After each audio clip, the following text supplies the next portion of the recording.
비양, 있는지 몰랐네요. 천국은 질투가 없어요.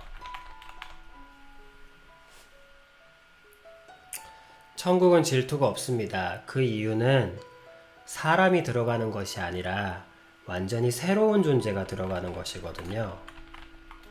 그러니까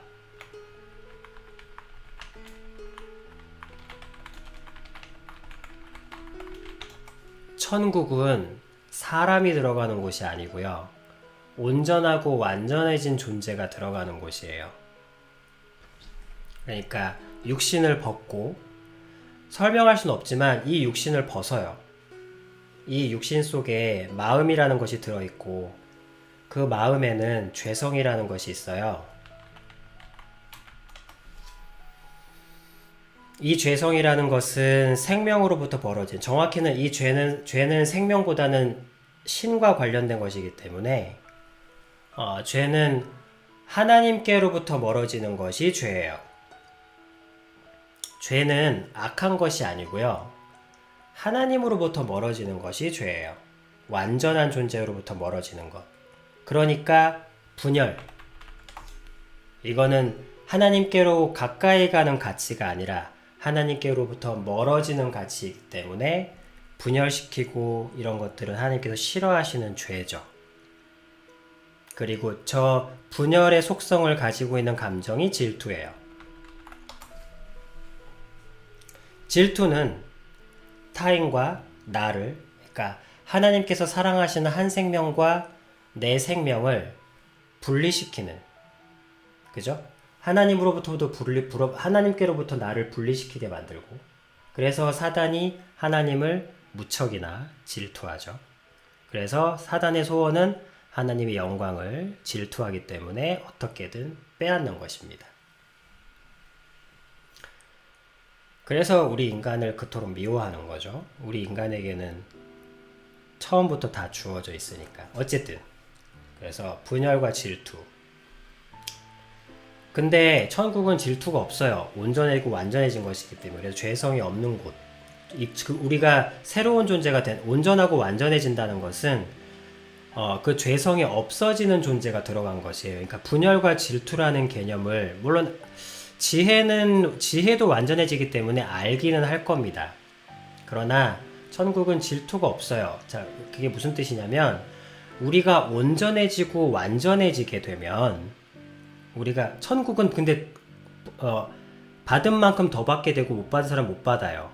그 등급, 그러니까 뭐랄까, 그러니까 영광의 양은 다릅니다. 영광의 양은 분명히 달라요.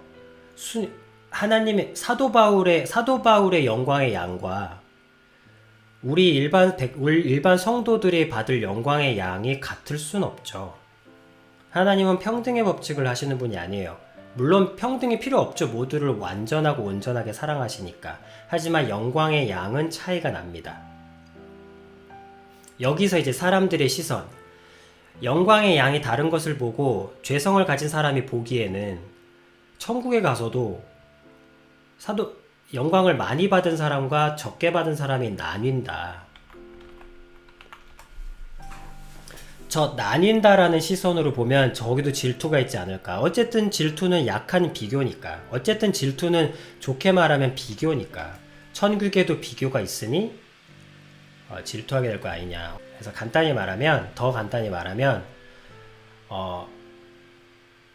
그러니까 우리가 지금 나뉜다라는 시선이 죄성을 가진 지금 현재 인간의 시선으로 보기 때문에 그래요. 죄성을 가진 지금 현재 인간의 시선으로 보면 영광의 양이 다른 그곳은 비교가 있기 때문에 어쨌든 작게라도 질투가 생길 수 있을 것이다. 근데 그곳에 간 온전하고 완전해진 존재, 우리가 거기 가면 온전하고 완전한 존재가 되거든요. 그런 존재가 바라보는 저 나님의 시선은 어떻게 바뀌냐면 영광의 양이 큰 사람이 영광의 양이 큰 사람이 그러니까 여러분 이거를 그나마 느낄 수 있는 것은 엄마가 자녀에게 밥을 주면서 이런 말 하죠. 나는 안 먹어도 배부르다. 나는 너 먹는 것만 봐도 이것을 붙드시면 돼요. 나는 네가 너 우리 아들, 나는 우리 새끼들, 나는 네가 먹는 것만 봐도 배부르다. 저것이 그림자예요. 저것이 표상입니다. 나는 네가 먹는 것만 봐도 배부르다예요. 저것은 질투를 넘어서는 거예요. 저것은 하나님의 복제된 인간의 모습이에요. 생각해보세요. 질투잖아요. 엄마는 못 먹고 자식은 먹고 있어요. 얼마나 현격한 비교입니까? 근데 질투가 일어나지 않고 나는 못 먹었고 너는 먹는데 못 먹은 사람이 배부른 거예요. 이것이 하나님이 주신 귀한 모성애라는 가치죠. 이 지구상에, 이 세상에 가장 강력한 사랑. 이 세상에 가장 강력한 사랑 중에 하나.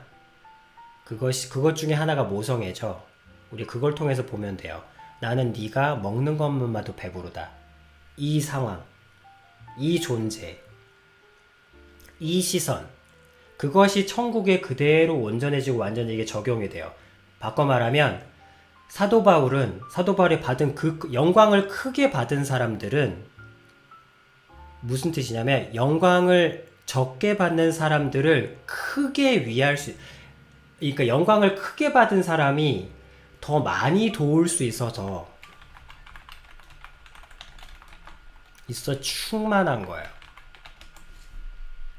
그리고 더 적게 받은 사람은 그 영광 받은 큰 사람의 것을 그러니까 그걸 최대한 비유롭게 설명하자면 엄마가 그 말 해주니까 그러니까 나는 네가 먹는 것만 봐도 배부르다라는 그 말을 듣는 아들의 입장이 어떻겠어요?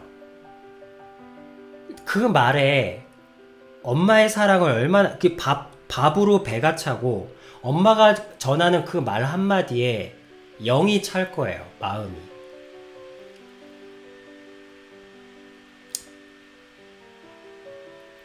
그거하고 똑같은 거예요. 그래서 영광을 적게 받은 사람은 영광을 크게 받은 사람들의 그 더 큰 사랑을 받을 수 있는 것에 감사하고, 그리고 영광을 많이 받은 사람은 더 많이 줄 수 있어서 너무나 충만하고 감사한 거예요. 딱 그 모성애를 생각하시면 됩니다. 나는 네가 먹는 것만 봐도 배부르다라는 그 말을 하는 엄마의 기쁨, 줄 수 있는 기쁨, 그리고 그 말을 실제로 밥을 먹으면서 엄마보다 내가 약한 건 사실이잖아요. 엄마는 일을 하고 왔고 나는 아무것도 해줄 수 없는 7살짜리 아이지만, 그렇다고 해서 내가 엄마처럼 뭔가 할 수 없다고 해서 질투가 나진 않죠. 엄마에게 그 말을 해주는 엄마의 얘기를 듣는 7살짜리 아이의 마음, 이 아이는 육신이 차고 마음이 차요. 엄마는 육신은 채워지지 않았지만 더 큰 것이 채워지죠. 더 줄 수 있어서 채워지는 겁니다. 둘 다 비교와 질투가 있는 상황에 있으나 그 둘은 온전히 충만합니다. 질투가 들어갈 곳은 없죠. 이것이 온전하고 완전한 천국의 상태를 좀 표본적으로 볼 수 있는, 수족관처럼 볼 수 있는 상태라고 생각하면 돼요. 모성애도 이러할진데 이 모성애보다 비교할 수 없을 정도로 높고 완전한 그 사랑이 있는 천국에서는, 그렇죠. 어쨌든 그 큰 얘기에 조그만 포커싱을 두면 질투가 끼어들 틈이 없습니다. 이 사이에 오직 사랑만이 충만하죠. 이것이 천국의 모습이에요. 수족관처럼 볼 수 있는, 우리가 수족관을 본다고 해서 바다를 다 볼 수 있는 것은 아니지만, 그러나 바다가 어떠한 곳인지 충분히 음미할 수는 있죠.